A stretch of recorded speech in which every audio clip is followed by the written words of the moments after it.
Hey everyone, in this video, I'll show you how to delete a SharePoint site step by step. Before we start, you'll need site owner or administrator permissions to do this. First, open the SharePoint site you want to delete in your browser, navigate to the site's URL or click through to it from your SharePoint homepage. Next, click the gear icon in the top right corner of the page. This is your settings icon. Once you click it, a drop-down menu or panel will appear with various options.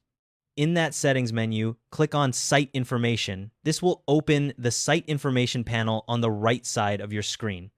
Now scroll down to the bottom of the Site Information panel. You'll see a button labeled Delete Site. Click that button, a confirmation dialog will pop up asking you to confirm the deletion.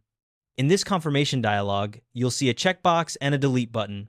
Check the confirmation checkbox, then click Delete.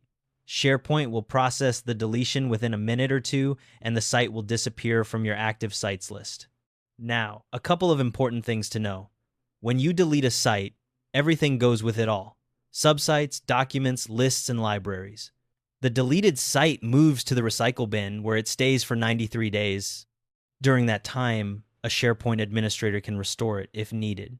If you need to restore a deleted site, go to the SharePoint Admin Center, navigate to Sites, then Deleted Sites, find your site, and click Restore.